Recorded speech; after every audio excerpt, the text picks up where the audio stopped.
आइए आज सीधे तौर पे आज के संदेश की तरफ हम लोग चलते हैं। और आज एक बहुत महत्वपूर्ण और इम्पोर्टेंट दिन है और प्रचार भी बड़ा इम्पोर्टेंट होगा। मैं धन्यवाद देता हूँ सिस्टर रश्मि सिंह का, पास्टर कपिल शर्मा और मोक्ष फाउंडेशन टीम के सारे लोगों का कि उन्होंने मुझे ऐसा मौका दिया कि मैं आपके बीच में आने पाऊँ। और मुझे जब सिस्टर रश्मि सिंह ने आज के दिन ये मौका दिया कि मैं आज का संदेश कुछ दे पाऊँ, मैं बहुत ही आनंदित हुआ और अध्ययन में लगा और अध्ययन करके निकाला कि आज ईस्टर के दिन में मुझे ऐसा क्या बात बोलना चाहिए जो कि लोगों के बीच में एक नई बात हो, एक अच्छी बात हो, एक सीखने वाली बात हो और एक मसीह के स्वभाव के अनुसार से जीवन जीने वाली बात हो।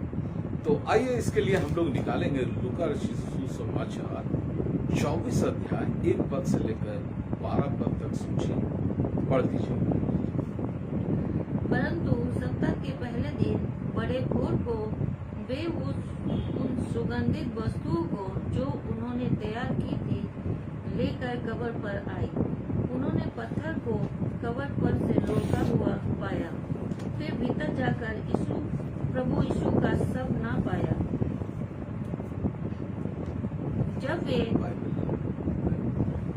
जब ये इस बात से चकित हो रही थी तो देखो दो पुरुष झलकते वस्त्र पहने हुए उनके पास आ खड़ा हुए। जब वे डर गए और धरती की ओर मुंह झुकाए रही तो उनसे कहा, तुम जिंदे को मरे हुओं में क्यों ढूंढती हो? वो यहाँ नहीं परंतु जी उठा है। स्मरण करो कि उनसे गलील में रहते हुए तुमसे कहा था, अवश्य है कि मनुष्य का पुत्र पापियों के हाथ में पकड़वाया जाए और क्रूस पर चढ़ाया जाए और तीसरे दिन जी उठे। तब उसकी बातें उनकी स्मरण आई और कब्र से लौटकर उन्होंने उन 11 को और अन्य सबको ये सब बातें कहकर सुनाई। जिन्होंने प्रेरितों से ये बातें कही वे मरियम मगदलिनी और योना और याकूब की माता मरियम और उनके साथ की अन्य स्त्रियां भी थी। परंतु उनकी बातें उन्होंने कहानी सी जान पड़ी और उन्होंने उनकी प्रतीति न की। तब पतरस उठकर कब्र पर दौड़ा गया और झुककर केवल कपड़े पड़े देखे और जो हुआ था उससे अचंभा करता हुआ अपने घर चला गया। परमेश्वर का धन्यवाद हो इस सुंदर वचन के लिए। आइए हम लोग छोटी सी दुआ करें और इसके बाद हम वचन के अध्ययन की तरफ जाएं। हालेलुया, धन्यवाद, स्तुति, बड़ाई, प्रशंसा, महिमा करते हैं परमेश्वर पिता इस सुंदर मीठे प्रबल मधुर वचन के लिए।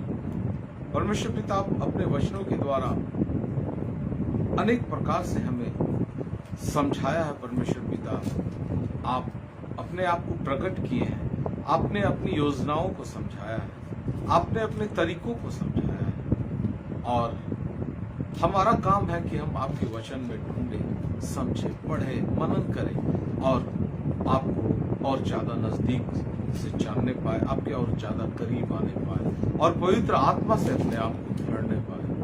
आज का जो ये वचन ईस्टर के बारे में है, परमेश्वर पिता इस वचन के द्वारा हम सब आपकी एक अद्भुत और अनोखा संदेश हमें समझने का मौका देना परमेश्वर, ताकि इस संदेश को हम सुने, समझे, अपने हृदय में बसा के रखें, मन मस्तिष्क में ये समाने पाए और ये इसके द्वारा जो संदेश, जो ज्ञान, जो बातें हमें समझने मिलती है उसके अनुसार से अपने जीवन को जीने पाए। सारी बातों के लिए आपको आदर में प्रशंसा देते हुए ये छोटी सी विनती प्यारे प्रभु यीशु ख्रिस्त के नाम से मांगते हैं, सुन और दया से सरताज। आमीन। बहुत सुंदर वचन यीशु का पुनरुत्थान, लूका रचित सुसमाचार 24 अध्याय 1 पद से लेकर 12 पद तक, और इसको हम लोग बचपन से पढ़ते आ रहे हैं, और बचपन से आज के दिन हम लोग इसी पद से संदेश भी सुनते हैं, और हर एक साल एक नया संदेश सुनते हैं, क्योंकि पवित्र आत्मा हमें हर एक साल हमारे सेवकों के द्वारा एक नई बातें सिखलाता है, नए तरीके से सिखलाता है। घटना वही, एक ही कहानी, एक ही जगह की बात है, लेकिन अलग अलग तरह का संदेश मिलता है। और मेरा ये आपके साथ मुखातिब होने का ये पहला अवसर है, तो अवश्य है कि मैं कोशिश करूंगा कि आपके बीच में ईस्टर के संदेश के बारे में एक नई बात को लेकर आऊं, और ये पद हम लोग याद रखेंगे, इस पद को हम बीच बीच में कोट करेंगे। लेकिन ईस्टर से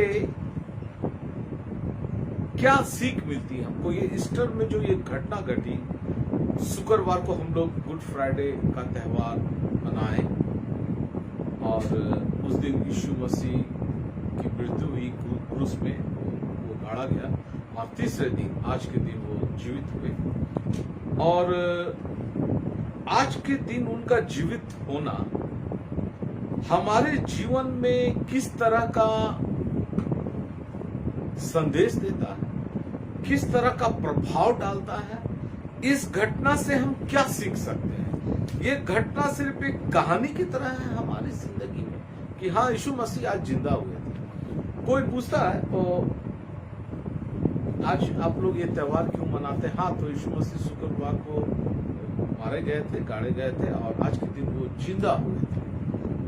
बहुत अच्छी बात है, ये बहुत अच्छी घटना है, और हम मसीहियों के लिए बहुत इंपॉर्टेंट घटना है। लेकिन इस घटना में क्या क्या महत्वपूर्ण बातें छिपी हुई है, क्या क्या संदेश छुपा हुआ है, इन कुछ 5 संदेश मैं आप लोगों के बीच में लेके आऊंगा, क्योंकि 3 और 5 ये आंकड़ा मेरे लिए बड़ा इंपॉर्टेंट और महत्वपूर्ण रहता है, और ये मेरे संदेश में अक्सर चला ही आता है। तो आज के संदेश में इन 5 बातों को मैं लेकर चलूंगा। तो पहला पॉइंट में 3 महत्वपूर्ण बातें हैं आज का ये ईस्टर से संबंधित, और इसके लिए रोमियो की किताब में हम लोग पहला अध्याय का 4 पद पढ़ेंगे। सूची, और पवित्रता की आत्मा के भाव से मरे हुओं में से जी उठने के कारण सामर्थ के साथ परमेश्वर का पुत्र ठहराया है। फिर से वर्ड, मरे हुए पवित्रता के भाव से, और पवित्रता की पवित्रता के आत्मा के भाव से मरे हुओं में से जी उठने के कारण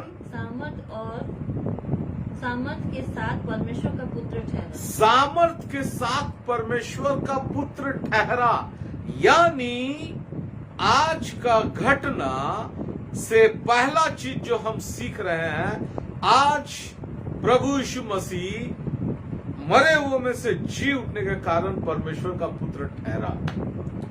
अब आप सोचेंगे कि इससे पहले परमेश्वर का पुत्र नहीं थे? वो बिल्कुल थे।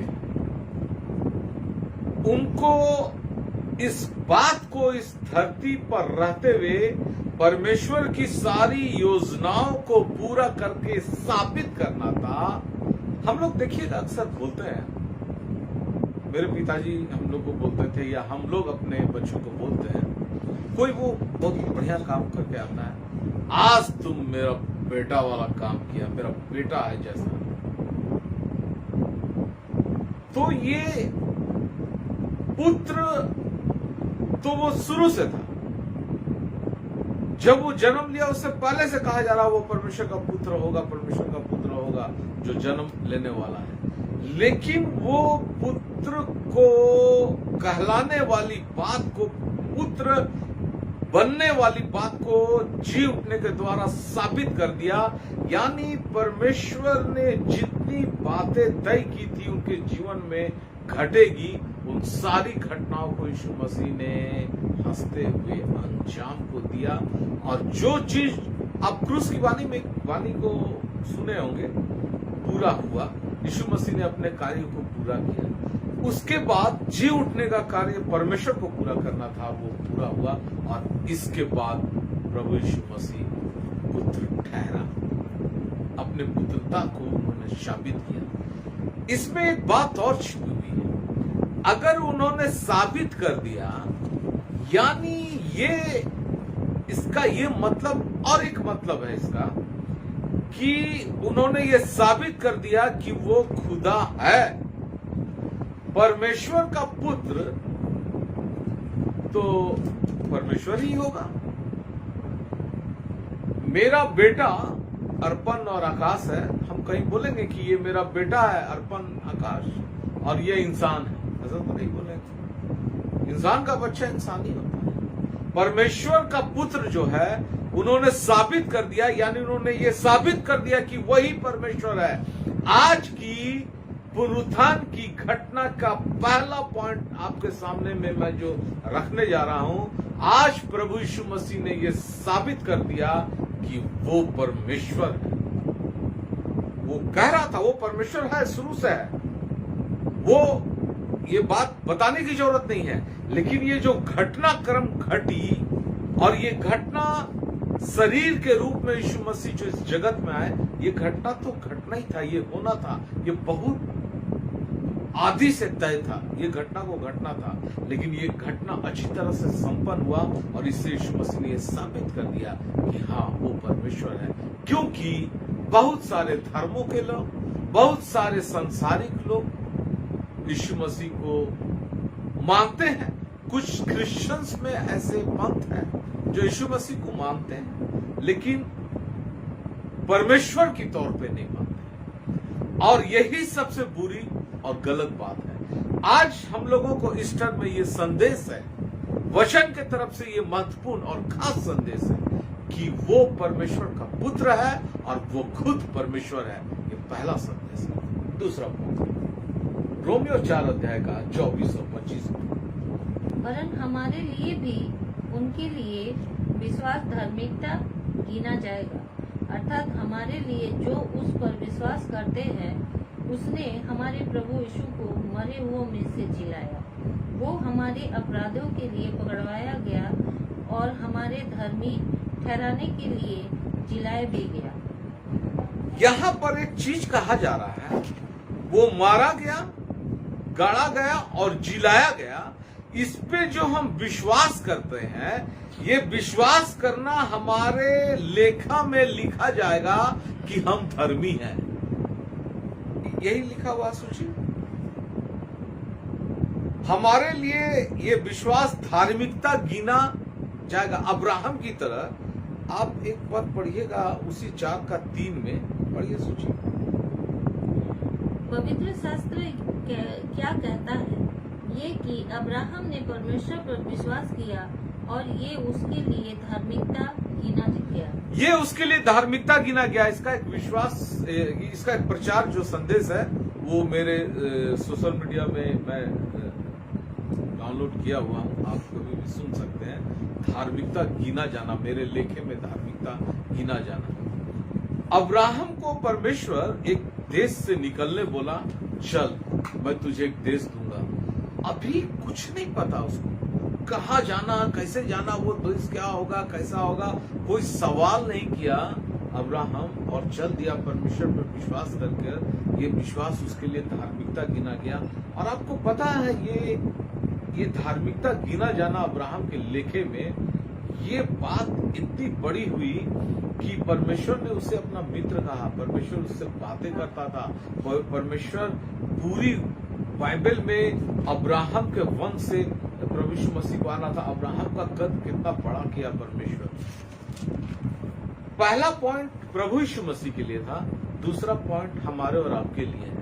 हम यीशु मसीह के जिलाए जाने पे विश्वास और भरोसा करते हैं, उसको मानते हैं, उसके अनुसार से चलते हैं, लोगों को उसके बारे में बताते हैं। ये हमारे और आपके लेखे में धार्मिकता गिना जाता है। और ये बहुत इंपॉर्टेंट पॉइंट है, क्योंकि अब हम धर्मी ठहरे, और धर्मी ठहरने के कारण स्वर्ग के राज में कौन जाएगा पता है? धर्मी लोग जाएंगे। धर्मी लोग कौन होगा? जिसको प्रभु यीशु मसीह धर्मी बनाएंगे। और हमारा ये जो विश्वास है, यीशु मसीह का जन्म, उसका मारा जाना, गाड़ा जाना और उसका जी उठना, इस पर हम जो विश्वास करते हैं ना, ये अंतिम यीशु मसीह का आना, धरती पे जन्म लेना, ये पहला पॉइंट था। उनका जिलाया जाना, ये अंतिम पॉइंट है। ये 3 घटना है, जन्म, मृत्यु दूसरा, जिलाया जाना तीसरा, और ये तीसरा सबसे इंपॉर्टेंट पॉइंट है। और इस पर जब हम विश्वास करते हैं, ये हमारे लेखे में धार्मिकता गिना जाता है। और अगर हम इस पे अच्छी तरह विश्वास करते हैं, यकीन जानिए, अब्राहम से जिस तरह का रिलेशन, संबंध परमेश्वर ने रखा, वैसा रिश्ता हमारे और आपके साथ परमेश्वर का होगा। और इसीलिए आज का दिन बहुत इंपॉर्टेंट है, ईस्टर। तीसरा प्रेरितों के काम 12-17 अध्याय 30 और 31। इसीलिए परमेश्वर ने अज्ञानता के समयों पर ध्यान नहीं दिया, अज्ञानता के समय पे ध्यान नहीं दिया, पर अब हर जगह सब मनुष्यों को मन फिराने की आज्ञा देता है, क्योंकि उसने एक दिन ठहराया है जिसमें वो उस मनुष्य के द्वारा धर्म से जगत का न्याय करेगा, जिसे उसने ठहराया है, और उसे मरे हुओं में से जिलाकर ये बात सब पर प्रमाणित कर दी है। प्रभु यीशु मसीह को मरे हुओं में से जिलाकर परमेश्वर ने ये प्रमाणित कर दिया है कि एक दिन वो न्याय का दिन ठहराया गया। अब पहला पॉइंट प्रभु यीशु मसीह के बारे में था, उन्होंने अपने आप को पुत्र साबित किया, उसने उन्होंने ये साबित कर दिया कि सही में वो परमेश्वर है। दूसरा पॉइंट था कि हम और आप आज के दिन पे विश्वास करते हैं, धर्मी ठहराया जाता है। तीसरा पॉइंट क्या है जानते हैं? बहुत डेंजरस, खतरनाक बात है। यीशु मसीह का जिलाए जाने के ऊपर हम विश्वास करते हैं, ठीक है, बहुत अच्छी बात है। कुछ लोग नहीं भी करते हैं। अब परमेश्वर इस घटना के द्वारा ये बतला दिया कि अब न्याय निकट है, अब न्याय का दिन आने वाला है, न्याय निश्चित हो गया। न्याय के दिन ये सवाल तो उन लोगों से पूछा ही जाएगा जो यीशु मसीह के बारे में सुने हैं, कहीं से भी हल्का से भी सुने हैं कि यीशु मसीह इस जगत में आए, जन्म लिए, वो उनको क्रूस पे चढ़ाया, उन्हीं के लोगों ने, वो मारे गए, गाड़े गए, तीसरे दिन जी उठे। क्या वो व्यक्ति इन बातों को सुना और विश्वास किया? वो परमेश्वर का पुत्र था, वो खुद परमेश्वर था, और उन्होंने मनुष्य जाति के उद्धार के लिए इस काम को किया। क्या इस बात पर वो विश्वास करता है?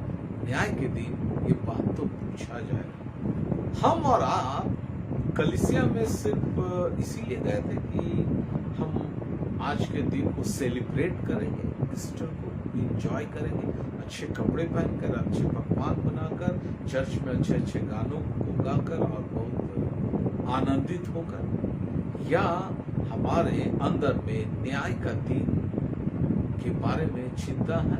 और चिंता है तो हमने अपने आप को उस तरीके से तैयार किया है। इसीलिए मैंने कहा आज मैं 5 पॉइंट पर रखूंगा, और जो पहला पॉइंट है, उस पहले पॉइंट में 3 पॉइंट है, और उस 3 पॉइंट में ये 3 बातें हैं। इसको आज के दिन हम मसीह भाई बहन बच्चों को, हमें और आपको याद रखना चाहिए। पहला, आज प्रभु यीशु मसीह ने अपने आप को परमेश्वर साबित कर दिया। दूसरा, आज परमेश्वर के, प्रभु यीशु मसीह के जन्म, मृत्यु और पुनरुत्थान के ऊपर में विश्वास करने के द्वारा हमारे लेखे में ये धार्मिकता गिना गया, परमेश्वर के नजर में, परमेश्वर के लेखे में, और ये हमारे लिए बहुत अच्छी बात है कि हम इस घटना पर विश्वास करते हैं। तीसरा, न्याय का दिन निश्चित हो गया। अब न्याय होगा और अवश्य होगा, और हम सबों को होगा। जो यीशु मसीह पर विश्वास करते हैं उसका भी होगा, जो यीशु मसीह पर विश्वास नहीं करते हैं उसका भी होगा। हमारा और आपका कर्तव्य है हर एक कानों तक इस बात को पहुंचाना कि प्रभु यीशु मसीह इस जगत में आया था, वो परमेश्वर था और इंसान बनकर इस जगत में आया, और उन्होंने मारा गया, गाड़ा गया, तीसरे दिन जी उठा, और आज ईस्टर हम लोग इसीलिए मनाते हैं, इससे हमारा और आपका उद्धार संभव हो पाया है।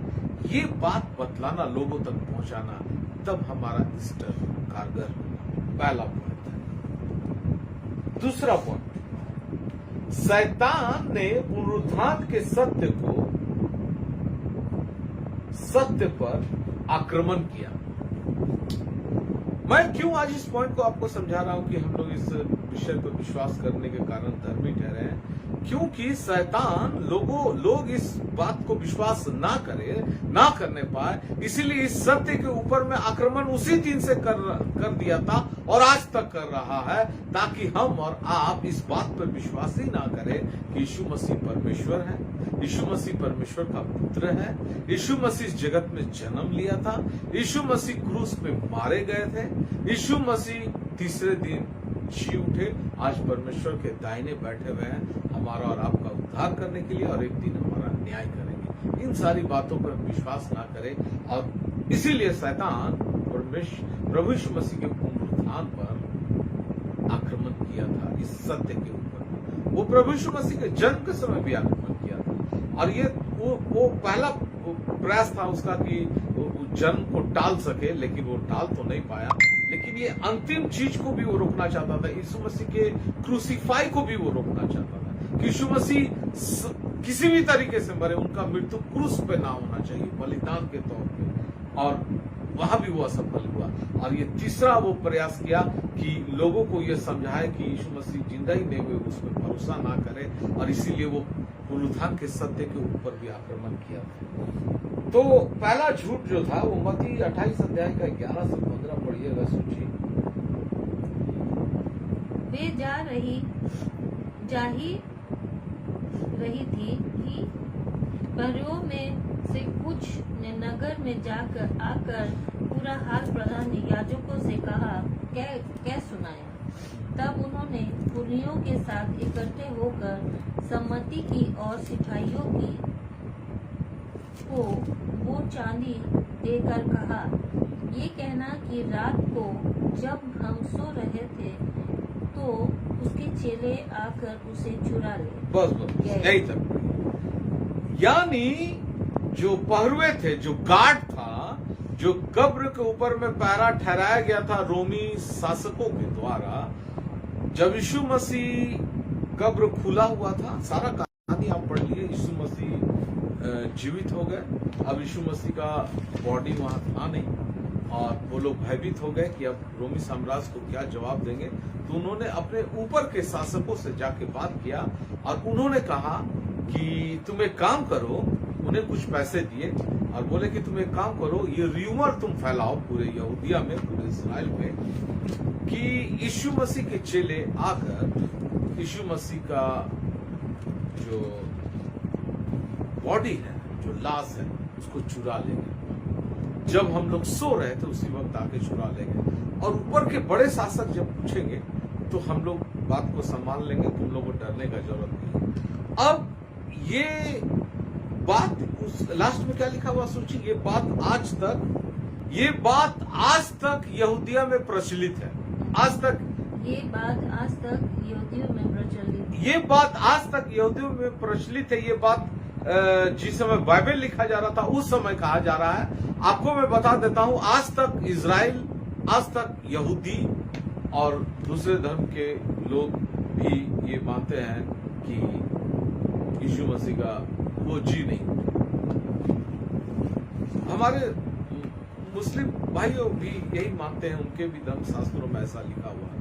तो यीशु मसीह जी ही नहीं उठे, उनका ये पहला झूठ था शैतान के द्वारा फैलाया जाना कि उनका लाश को चुरा लिया। लेकिन ये सत्य नहीं है। कुछ पद है जिसको हम लोग नहीं पढ़ेंगे, मत्ती 28 का 11 से 15 में अगर आप पढ़िएगा तो वहां पर आपको ये मिलेगा कि परंतु ये असंभव था क्योंकि कब्र पर सख्त पहरा था, और जब सख्त पहरा था उसमें कब्र के ऊपर मोहर लगा दी गई थी। आपको पता है किसी के घर में कुर्की जब्ती होता है तो वहां पर मोहर, ताला वाला लगा के मोहर लगा दिया जाता है सरकारी। अब किसी का हिम्मत है कि उसको खोल देगा? अच्छा, मान लेते हैं चोर तोड़ भी सकता है उसको, कोई नहीं रहेगा तब, लेकिन यहाँ मोहर के साथ साथ वहां पर गार्ड भी था, और वो लोग पहले से मंत्रणा कर लिए थे कि 3 दिन तक यहीं पर रहना है, कोई ना कोई गार्ड रहेगा, क्योंकि ये जो यीशु मसीह बोले हैं 3 दिन जी उठेंगे, कहीं ये बात सत्य साबित हो गया, झूठा अफवाह लोग फैला देगा तो सब मान लेगा, इसीलिए गार्ड पूरे सख्ती के साथ था वहां। तब तो चोरी होने का संभावना ही नहीं था, क्योंकि आज के तारीख में जैसे अमेरिका, रसिया, चाइना लोग बहुत पावरफुल कंट्री माना जाता है, लोग कहते हैं न्यूज में, तो उस जमाने में रोमी साम्राज्य भी बहुत ताकतवर था और उससे टकराने का हिम्मत किसी पे था नहीं। यीशु मसीह के चेले तो उस समय भयभीत थे, डरे हुए थे, और उनको विश्वास भी नहीं था कि यीशु मसीह जी उठेगा। आप पूरा पद को पढ़िएगा, वो यीशु मसीह के जी उठने का इंतजार भी नहीं कर रहे थे, तो चोरी करेगा तो सवाल ही नहीं पैदा। दूसरा झूठ, यीशु वास्तव में क्रूस पर मरा ही नहीं था, वो केवल मूर्छित हुआ था, बेहोश हुआ था, बाद में उसे होश आ गया। ये बाइबल में ऐसा नहीं लिखा हुआ है, लेकिन इसका उत्तर मैं आपको बता देता हूं, बाइबल में ही है। मरकुस 15 का 44 को पढ़िएगा सूची। कुछ पदों को मैं बहुत बड़ा है, मैं नहीं पढ़ूंगा आज, तो मैं उसको बता देता हूं क्या लिखा। 15 का 44 पढ़िए सूची। पिलातुस को आश्चर्य हुआ कि वो इतने शीघ्र मर गया, और उसने सूबेदार को बुलाकर पूछा, क्या उसको मरे हुए देर हुई? बस पिलातुस को आश्चर्य हुआ कि जब अरमतिया का रहने वाला यीशु का लोथ मांगने आया, तो पिलातुस को लगा कि क्या वो मर गया है। तो जिन्होंने वो गार्ड जो पुलिस था वहां का उस समय का, उन्होंने जब जो यीशु मसीह के अगल बगल में 2 चोर थे जिनका टांग वो तोड़ रहा था, तोड़ दिया, और जब यीशु मसीह के पास आया तो देखा कि यीशु मरे हुए हैं, मर चुके हैं, इसीलिए यीशु मसीह का टांग नहीं तोड़ा गया। ये बाइबल का वचन है, नहीं तोड़ा गया। और वो उन्होंने उनके पांजर में भाले मारकर देखा, और उससे थोड़ा सा हल्का खून और पानी निकला, ऐसे वो लोग समझ गए कि यीशु मर गए। ये वो गार्ड, वो उस समय का जो पुलिस था, वो पिलातुस को ये विश्वास दिला दिया था कि वो यीशु मर गए हैं, और वो झूठा विश्वास नहीं दिला सकता, क्योंकि उस समय भी लोगों को ये कंफ्यूजन था कि यीशु मसीह मरे हैं कि नहीं। यूहन्ना 19 अध्याय का 31 से 34 में पढ़ते हैं तो ये बातें टांगे तोड़ने वाली बात को पता चलता है। तो 2 जगह पर ये विश्वास दिलाया गया वचन के द्वारा कि हाँ, यीशु मसीह वाकई मर गए थे, मूर्छित और बेहोश नहीं हुए थे, क्योंकि दुनिया में ये र्यूमर है कुछ धर्मों के द्वारा, कुछ कंट्री के लोगों के द्वारा, कुछ धर्मों के पवित्र शास्त्रों के द्वारा इस तरह का कंफ्यूजन लोगों को फैलाया जाता है। मुझे सोशल मीडिया में एक बिटिया से परिचय हुआ, वो शायद यूपी में कहीं रहती है, उसके रिश्तेदार लोगों में कुछ लोगों को ऐसे ही बरगलाया गया और वो लोग सच्चाई से भटक गए। तो इसीलिए मैं आपको ये विश्वास दिलाना चाहता हूँ कि इस तरह का र्यूमर है इनके बारे में। तीसरा झूठ, यीशु के बदले कोई और मरा क्योंकि यीशु को उठा लिया गया। ये तो एक धर्मशास्त्र में, अन्य धर्मशास्त्र में पक्की तौर से लिखा हुआ है कि यीशु मसीह मर ही नहीं सकते, वो तो नबी थे, और नबी को कोई कैसे मार सकता है। वो उनको परमेश्वर उठा लिए, ऊपर चले गए, और एक आदमी का चेहरा बना दिया गया यीशु मसीह के जैसा, और उसी को क्रूस पे चढ़ा दिया गया। ये भी एक तीसरा झूठ है जो शैतान उस दिन से प्रयास कर रहा है झूठ को फैलाने का। और मैं कुछ डिबेट को सुनता हूं, जब 2 धर्मों के लोगों के द्वारा जब होता है, तो मैं काफी उस पर ध्यान देता हूं।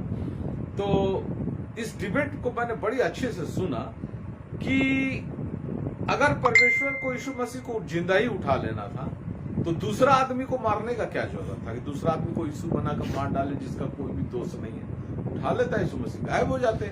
अब लोग खोजते रहता रोमी सेना कि कहां चला गया जिस आदमी को लाए थे मारने के लिए, लेकिन दूसरे को मारने का तो जरूरत था नहीं। इसीलिए ये बात सरासर 1000% मुझे गलत लगता है, और आप सबको भी गलत लगता होगा कि ये शैतान के द्वारा जो ये 3 झूठ फैलाया गया है आज के दिन के विषय में, ये सरासर गलत है।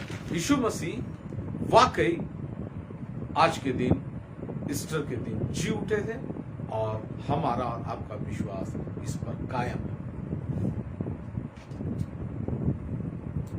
पहला कुरिन्थियों 15 अध्याय का 1 से 8 पद को जब हम पढ़ते हैं तो आप मत पढ़िएगा, सोचिए। पूरे सुसमाचार का संदेश यीशु के जन्म, मृत्यु और पुनरुत्थान पर आधारित है। हमारा जो क्रिश्चियनिटी का बेस है वो यीशु मसीह के जन्म, शरीर धारण कर इस जगत में आया, मरियम के द्वारा इस जन्म लिया, वो मारा गया क्रूस पर, और आज के दिन वो जी उठे। इस पर पूरा क्रिश्चियनिटी टिका हुआ है। और अगर इस तीनों में से कोई भी एक चीज को कोई छेड़ता है तो वो हमारे पूरे विश्वास को छेड़ता है, और यह असंभव वाली बात है।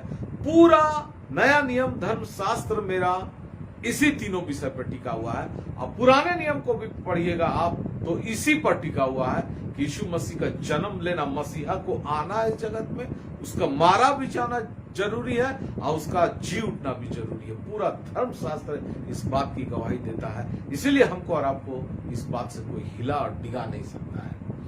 प्रेरितों के काम 1 अध्याय का 22 पद अगर आप पढ़िएगा तो सोचिए, इसको पढ़ दीजिए। प्रेरितों के काम 1 अध्याय 22 पद, प्रेरित उनके पुनरुत्थान के गवाहों के रूप में भेजे गए थे। पढ़िए 1 का 22। उचित है कि उनमें से एक व्यक्ति हमारे साथ उसके जी उठने का गवाह हो जाए। हम में से एक व्यक्ति उसके जी उठने का गवाह हो जाए, और प्रेरित लोग तो उनके जी उठने का गवाह थे। और इसी गवाही को देने के लिए देखिए, ये 4 सुसमाचार की किताब मत्ती, मरकुस, लूका, यूहन्ना के बाद का पहला किताब है प्रेरितों के काम। और इसमें यीशु मसीह के चेले लोग सारे जगत में सुसमाचार का प्रचार कर रहे थे, और उनका प्रचार का सबसे इंपॉर्टेंट विषय था पुनरुत्थान। और वो उनको गवाही के तौर पर भेजा जा रहा था हर एक जगह में। और उसको किस चीज का गवाह बना गया था, अभी आप पद को पढ़ते हैं तो वो पुनरुत्थान का गवाह बन के गए थे। यानी प्रेरितों के काम में यीशु मसीह के पुनरुत्थान पर बल दिया गया है। और हमारे और आपके लिए भी पुनरुत्थान एक इम्पोर्टेंट विषय है, और इसको हमको मानना चाहिए, याद रखना चाहिए और इस पर अमल करना चाहिए। तीसरा पॉइंट, ये 2 पॉइंट खत्म हो गया। तीसरा पॉइंट, ईस्टर का संदेश आखिर क्या है हमारे और आपके जीवन में। ईस्टर की घटना हम सबों को पता है, लेकिन इससे हमारे और आपके जीवन में संदेश क्या है। मत्ती 28 का 2 से 4 भी पढ़ लिया, उसको पढ़िए। और देखो, एक बड़ा भूकंप हुआ, क्योंकि प्रभु का एक दूत स्वर्ग से उतरा और पास आकर उनसे पत्थर को लुढ़का दिया और उस पर बस पूरा पद को मत बैठ पढ़िए। गया। बस यहां पर वो यीशु मसीह के चेले कुछ पुरुष थे, कुछ स्त्रियां भी थी, मरियम मगदलिनी, मरियम, ये लोग स्त्रियां वहां पर गई। और किस कारण से गई थी आपको सबको पता है। वो यीशु मसीह जी उठेंगे इस बात पर किसी को विश्वास नहीं था, भरोसा नहीं था, उनको वचन याद ही नहीं था। अब वो व्याकुल और परेशान थी। यीशु मसीह को इत्र और तेल लगाने का काम पूरा नहीं हो पाया था शुक्रवार के दिन, चूंकि गुड फ्राइडे वो जो यीशु मसीह मारे गए उस समय अंधकार हो चुका था, और उसके बाद उनको कब्र में रखा। इस काम को वो लोग सबत के दिन पूरा नहीं कर सकते थे, क्योंकि यहूदी नियम के अनुसार सबत के दिन कोई आदमी कुछ काम नहीं कर सकता। इसीलिए रविवार को तड़के भोर में वो लोग निकली, और बहुत व्याकुल और परेशान और बहुत दुखी थी वो, क्योंकि यीशु मसीह के साथ उनका अटैचमेंट इतना ज्यादा था, उनका विश्वास इतना भरोसा था कि यीशु मसीह खुदा है, यीशु मसीह खुदा का बेटा है, और ये हमें अनंत जीवन, हमारे नजात को देगा। और वही मारा गया तो ये लोग दुखी थे। हम और आप भी होते शायद उस जगह पे, दुखी तो होते। व्याकुल थी, परेशान थी, और उनको तेल लगाना था तो वहां जाना था, और उनको पता था कि एक बड़ा सा पत्थर रखा हुआ है सामने में, यही लोग रखे थे, और उसको हटाएगा कौन और रोमी शासक है वो लोग हटाने देंगे कि नहीं, ये सारी परेशानियां उनके साथ थी। लेकिन पहला सवाल उनके मन में था कि परमेश्वर हमारे बंधन खोलता है और रुकावट को हटाता है। जब वो लोग गई तो पत्थर लुढ़का हुआ था और ये लोग को पत्थर हटाने का झमेला से बच गए। लेकिन ये चिंता में थे, तनाव में थे। लेकिन एक बात था कि वो पत्थर कौन हटाएगा, ये समस्या परमेश्वर समाधान कर दिया। एक भूडोल भूकंप आया, सरदूत आया, उसको हटा दिया। गार्ड मूर्छित होकर किनारे में थे। हमारे और आपके जीवन में भी ये समस्या है। हम आज कलीसिया जाते हैं ईस्टर मनाने या ऐसे भी जाते हैं, किसी भी संडे को जाते हैं। हमारे जीवन में बहुत सारे बंधन हैं। हम एक रस्म को निभाने जाते हैं। ये लोग रस्म निभाने जा रहे थे, तेल और इत्र लगाना था। हम और आप किसी रस्म को निभाने जाते हैं कि हर संडे चर्च जाना चाहिए, इसीलिए जा रहे हैं। चर्च में बैठ के गाना गाना चाहिए, दुआ प्रार्थना करना चाहिए, हालेलुया बोलना चाहिए, इसीलिए कर रहे हैं। क्या ये बात हमारे अंदर से निकलता है? क्या आत्मा और सच्चाई से हम आराधना करते हैं? हमारे जीवन में कोई बंधन है और वो बंधन को खोलने का काम, हम तनाव में रहते हैं, बहुत तरह का बंधन होता है, उस तनाव में रहते हैं। परमेश्वर हमारे उस बंधन को हटाता है। इंसान नहीं हटा पाएगा, परमेश्वर ही हटाता है। और ये संदेश आज ईस्टर के दिन परमेश्वर पहला संदेश हमको दिया कि तुम्हारे और हमारे बीच में जो हमको मिलना है, हमको तुम जानने पाओगे। इसके बीच में कुछ बंधन है, कुछ पारिवारिक बंधन है, कुछ सामाजिक बंधन है, कुछ धार्मिक संस्थाओं का बंधन है, कुछ देशों का बंधन है। और ये सारे बंधन को परमेश्वर हटाएगा, इंसान के द्वारा ही हटेगा नहीं। और ये बंधन हट के रहेगा, क्योंकि परमेश्वर के द्वारा जब बंधन हटाया जाता है तो उसे कोई रोक नहीं पाता है। दूसरा, आगे पढ़ते रहो सूची वहीं पर। उसका रूप बिजली का और उसका वस्त्र पाले के समान उज्जवल था। उसके भय से ठहरुए कांप उठे और मृतक समान हो गए। स्वर्गदूत ने स्त्रियों से कहा, मत डर, मैं जानता हूँ कि तुम यीशु को जो क्रूस पर चढ़ाया गया था ढूंढती हो। वो यहाँ नहीं है, परंतु अपने वचन के अनुसार जी उठा है। आओ ये स्थान देखो। बस आओ और ये स्थान देखो। दूसरा पॉइंट यहाँ पर, ये तीसरा पॉइंट का बी है, दूसरा पॉइंट है। ये लोग स्वर्गदूत बोले कि स्वर्गदूत को भी पता है ये लोग यीशु मसीह को मुर्दा खोजने के लिए आए हैं। हम लोग भी मुर्दा यीशु मसीह को खोजने जाते हैं। हम अपने घर में फोटो रखना चाहते हैं यीशु मसीह का, हम यीशु मसीह का मूर्ति रखना चाहते हैं। हमारे अंदर में यीशु मसीह एक मूर्ति के समान हम रखे हुए हैं। मुर्दा यीशु मसीह को देखना हम पसंद करते हैं और उसकी आराधना करना चाहते हैं। हम जीवते परमेश्वर को नहीं खोजते हैं। यहां पर स्वर्गदूत कर रहा है, आओ और देखो, अंदर आओ, उस जगह पर देखो जहां पर तुम यीशु मसीह को देखना चाहते हो, वहां पर वो है नहीं।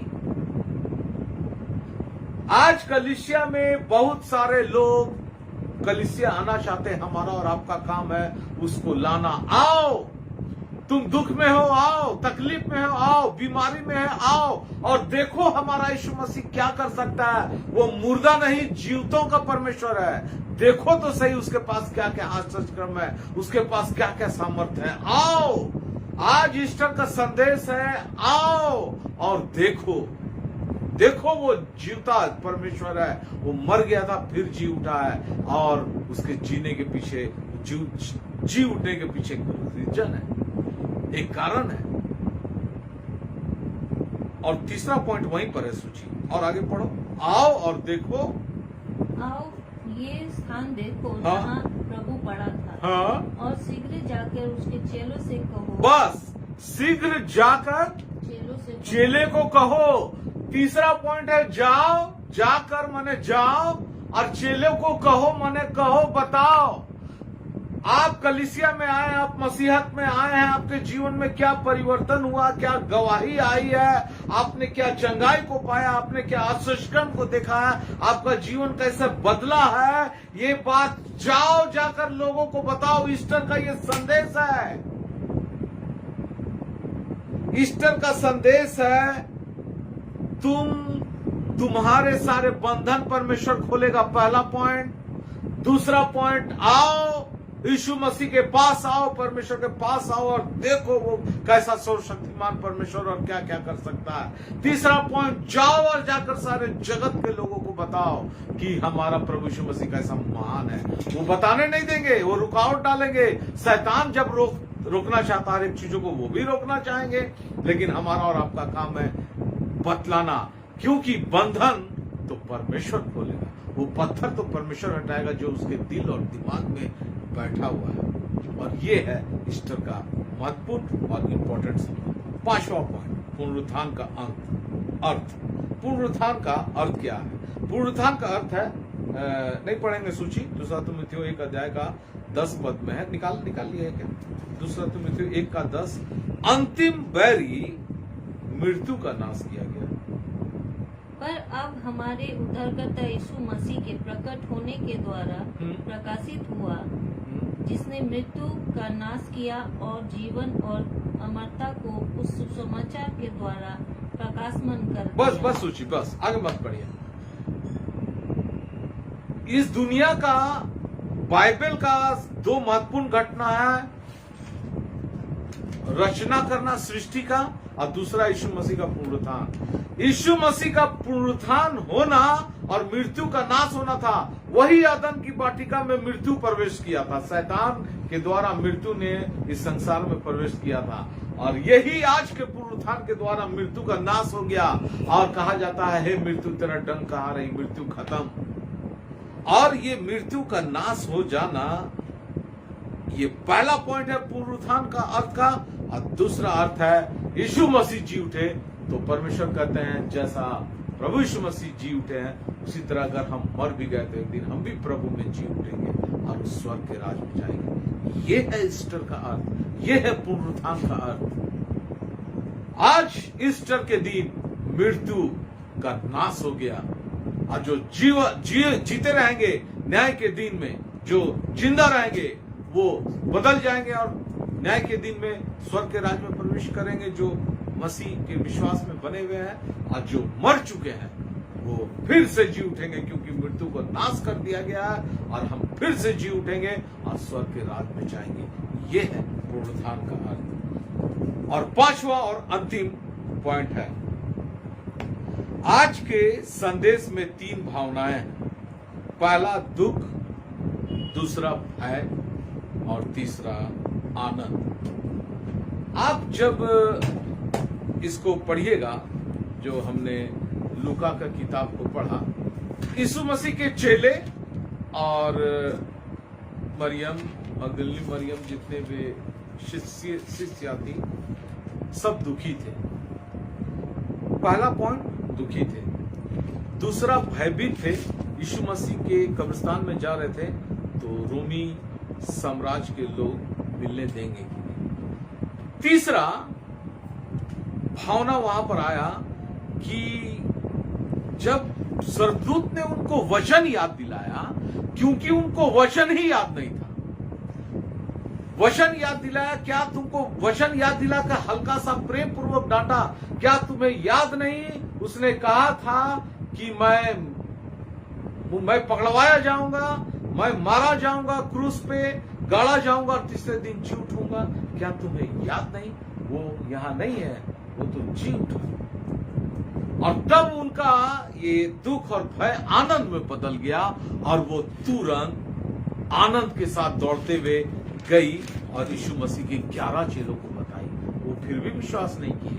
फिर वो लोग आके देखे, फिर यीशु मसीह उन लोगों से मिले और तब उनको विश्वास हुआ। और जब उनको विश्वास हुआ तो उनका ये दुख और भय आनंद में बदल गया। मेरे प्रिय मसीह भाइयों, बहनों, बच्चों, आज ईस्टर का मुख्य संदेश मैं आपको ये बताना चाहता हूँ। हम और आप भी जिंदगी में दुखी किसी ना किसी समय होते हैं, भयभीत होते हैं अपने दुख के कारण। अगर आप परमेश्वर के वचन को याद रखते हैं, अगर आप परमेश्वर के वचन के अनुसार चलते हैं, तो आपका ये दुख, आपका ये भय एक दिन आनंद में बदल जाएगा। ऐसा वचन कहता है, क्योंकि उस दिन बदल गया था उनका दुख और भय आनंद में, और आपका भी दुख और भय आनंद में बदल जाएगा।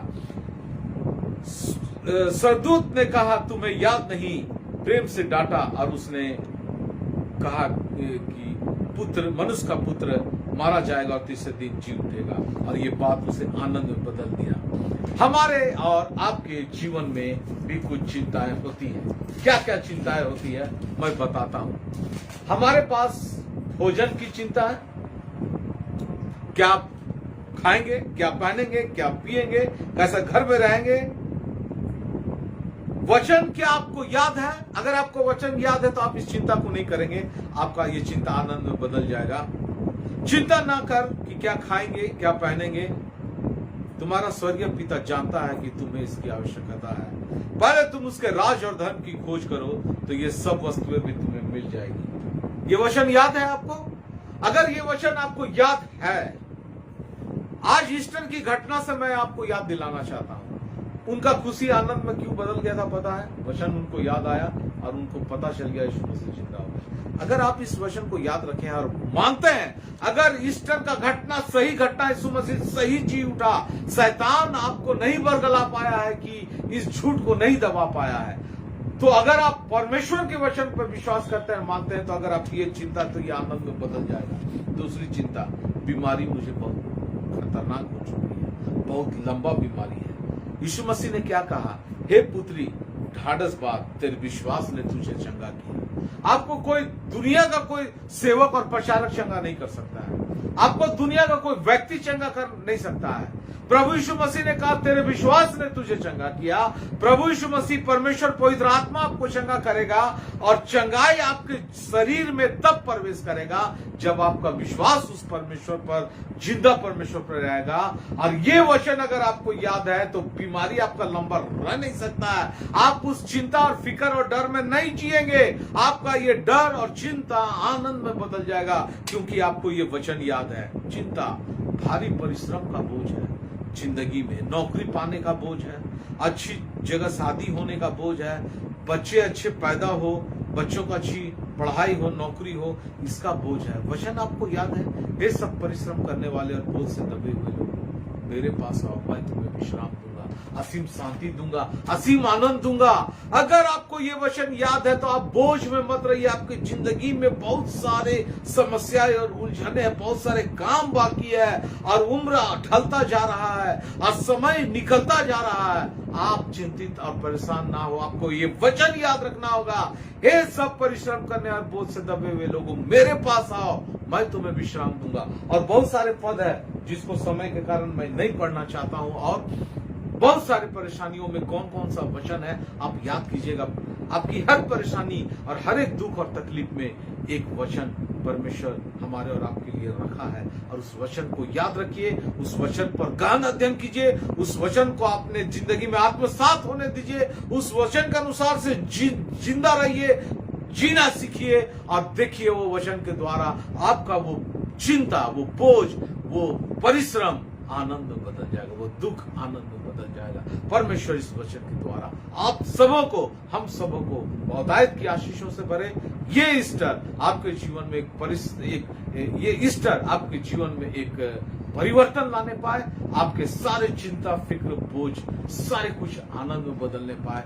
तब ये ईस्टर का त्योहार मनाना हमारे और आपके लिए सफलता पूर्वक होने पाएगा। परमेश्वर आप सबको बहुतायत की आशीषों से भरे।